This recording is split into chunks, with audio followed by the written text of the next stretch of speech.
Good morning, gents. It's Active Aussie here, Sunday morning.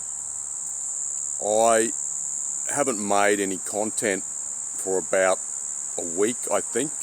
That is because of the very bad weather we've been having here in the Brisbane Gold Coast area, and it finally cleared up yesterday afternoon, but still a bit of cloud around, but it's quite pleasant today anyway. So apparently by Wednesday going to have the bad weather back again, so I've got a few days where I can be out and about.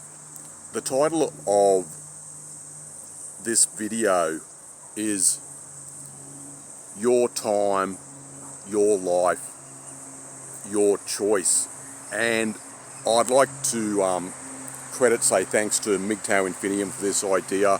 I saw that video he uploaded a few days ago, Your Time, Your Choice. Sometimes I want to make a video, but someone else might have already covered the same topic, but occasionally I like to add my own 50 cents worth, so to speak. But that video of Infinium was very good as usual. I've thought about this topic quite a few times. The monopolisation, as I call it, monopolisation of our time. And I feel it can be not just in regard to women, just with people in general within our life, like our circle of friends, people within our family. You might have certain users within your family who just want to use you as a type of workhorse and use up your time, monopolise your time.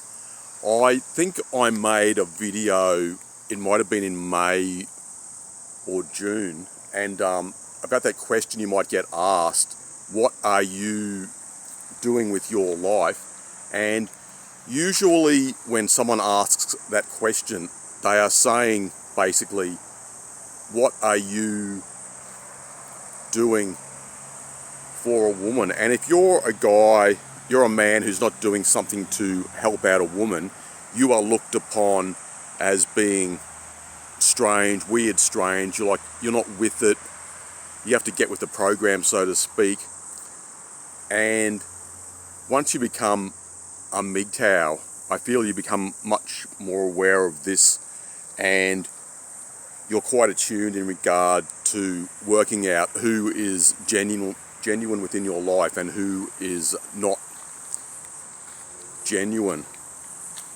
This topic of how we spend our time has become quite relevant to me in the last few days, because I think I mentioned before, I'm still in contact with a few gals over in China especially, and I've done that just because it gives me a bit of an insight into what's still occurring over there at the current time. I like to keep track of what's happening over in Asia because I lived there before. And one gal I know, she's 42.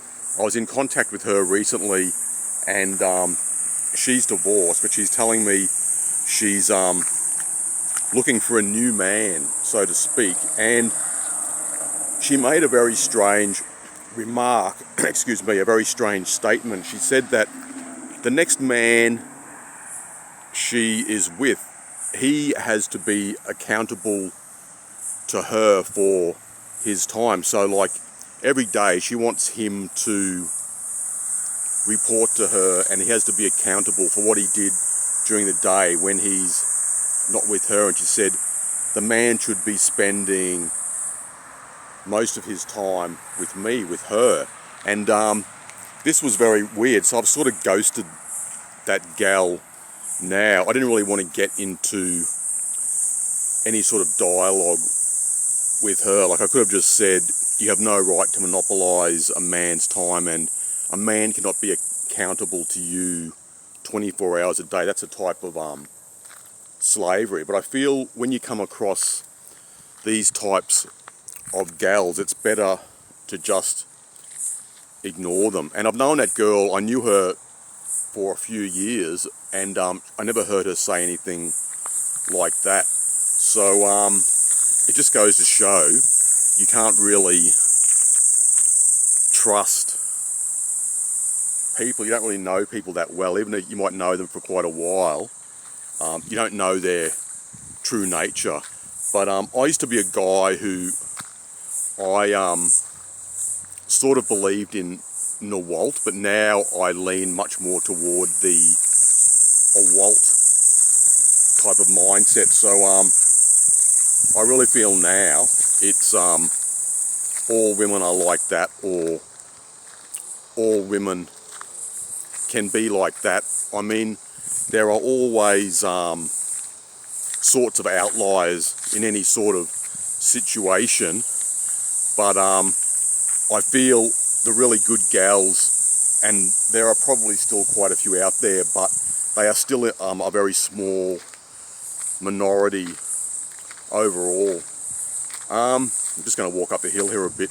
Just want to talk about one other thing very briefly, especially some of you Australian guys might have seen the news, heard the news recently in regard to Alan Jones, who is a former rugby coach here in Australia, and he was a very popular broadcaster in Sydney, quite a polarising and controversial sort of figure within the media, and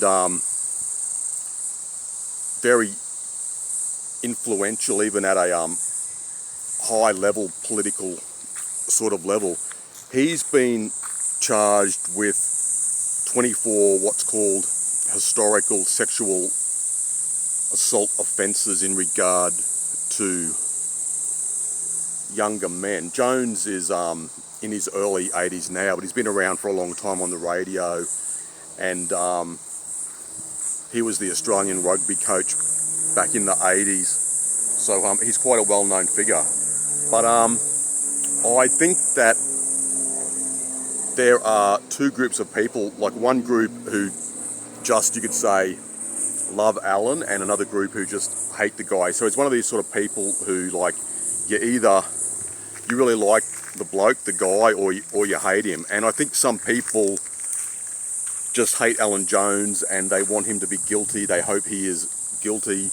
These are obviously alleged offences, and they need to go before the court. So everyone deserves a fair trial with transparency and the rule of law applied. I don't care if it's a man or a woman. Everyone deserves their day in court and to have a fair hearing. But I feel this case is a bit similar to Trump. Like, a lot of people just hate Trump and they just want him to be guilty. They hope he is guilty.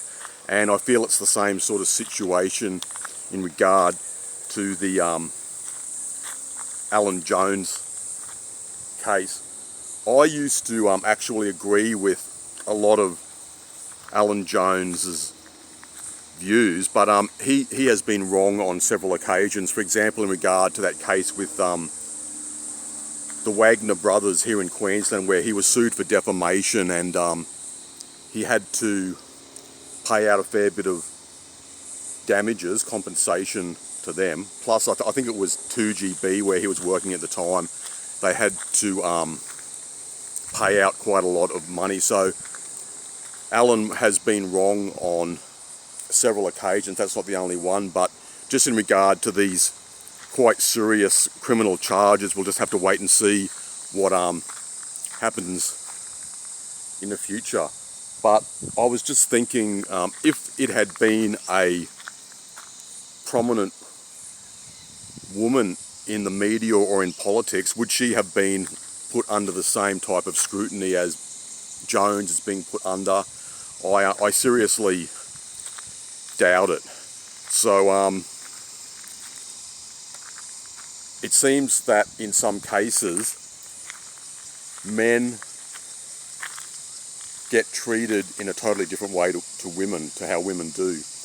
That's about all I've got to say, gents. I'll probably make another video tomorrow or on Wednesday. I'll talk to you then. Cheers.